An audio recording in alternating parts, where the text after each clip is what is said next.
Finding the time to actually sit down, set up your gear, record a video and edit it can seem like a mammoth task, especially when you've got all sorts of things pulling your attention, commitment and time away from you in a day. You might be running a business, building your personal brand, dealing with family issues, raising children, running around errands, grabbing your groceries. The list can literally never end. How do you actually fit and make time to make good quality video content?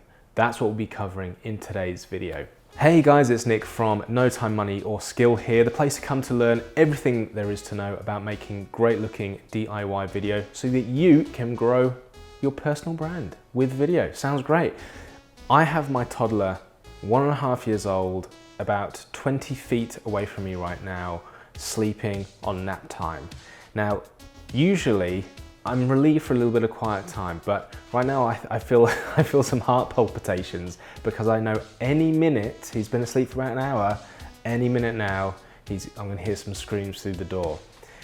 That means he's awake and that means I have no more time left today, a Saturday, to actually make video content. And that can be frustrating, right? I mean, everything in our life can sometimes stop us making video content. It certainly feels that way.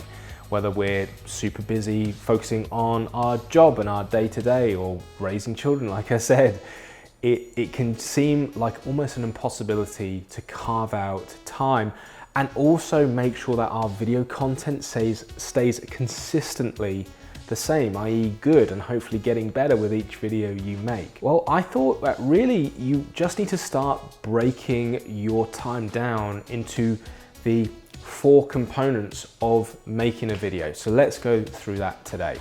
So task number 1, outline your video. Don't just set up your gear, think, yeah, I've got it all in my head, just to sit down in front of the camera and then think, oh yeah, I don't really know what to say. No toddler.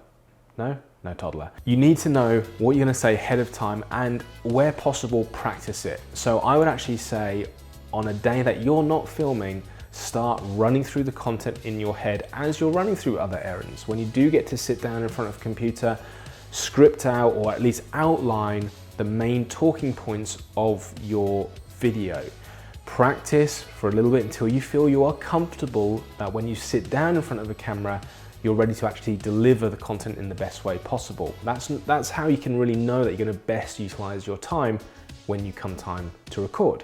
The second phase is the gear, the setup. I've literally just finished recording another video for one of our courses online, and I thought, a fantastic opportunity knowing that my son is asleep right now. Put aside some time to set up your gear in a place wherever you're filming that hopefully you aren't gonna have to move or interfere with until you actually sit down and record your video content. The perfect example of that for the video I've just recorded is that as my son was eating lunch, I made sure to get all the gear from the cupboard up into the office up here, get it out of the bags, at least starting that process while he's, chomping down on some food and doesn't need my attention, so that when he is asleep, I can focus on the content, I can focus on the filming. I'm not wasting 2 hours setting up gear when it should be done ahead of time. As soon as I get that window, I want to sit down and hit record. So set up your gear ahead of time. So the third component is, of course, filming, recording. Just focus on whatever little session, the next window of time you have available to you. That's when you're going to be filming. So give yourself however long you need to record your videos. I know I keep bringing my son up, but he's right there. So I'm gonna use him as the example. I am assuming I have an hour's window to record my content. So I've got an hour to talk to the camera and hopefully get some good stuff out of it. And finally, the editing. This is really something that, well, number one, you can outsource if you are really struggling the time or really don't want to put the effort into the back end of video production, the editing, the post-production. If you're like me, you want to kind of own every component of video production and making your content, and you do want to edit, put this in dead time. Editing doesn't actually require too much brain power. You listen to yourself delivering your content, you work out the best times you've delivered that content, you add in your overlay footage if you want any overlay footage. On that note, I have a great little video about the power of B-roll and overlay footage. Take a look at that if you don't know what I'm talking about. Or if you're not having that, or you are having that and you want some music underneath, you underlay some music. Overlay? Underlay! You put music over the video or under the video. It doesn't matter, my son's sleeping. You've got to know this. And then that's the video done, right? You do your call to action at the end, that's editing. Very, very simple. So I know it can be tiring at the end of a long day, or even before you start your day. Shuffle the next free period of time, be it half an hour, 15 minutes, to just chip away at your content. Then you have a finished video at the end of it. Now you may be thinking, yeah, but Nick, that's gonna take forever. That's insane. That's gonna take a whole week to make one video. Well, so what?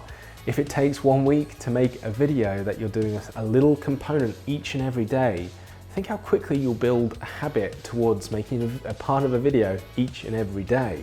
And then it becomes a habit for you, then it becomes regular, it's something you do day in, day out, and it helps form part of your already busy day without individually taking a huge chunk of time or resource out of one particular day. I find that very powerful, especially as a parent, especially with lots of other things pulling my attention and resources. So breaking it up and taking my time making that video is worth it in the end, because I do get a better video out of it. What are your thoughts? How do you go about making your videos? How do you go about scheduling the time it takes to make videos? I'd love to hear with a comment below. If you like this video, give it a like.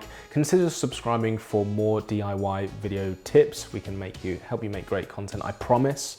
And if you're ready to take the leap into making great video content to grow your personal brand online, but you really don't know where to start, then we have you covered. We have a PDF with over 30 pages of insane value and information really gleaned from my and Shay, the co-founders, No Time, Money or Skills experience as working video producers, making hundreds of videos for hundreds of clients each and every year. We give you our best insights to help you make videos like a pro with zero experience. All right, hope that helped, and I will catch you guys in the next video sometime soon. He's awake. That was lucky.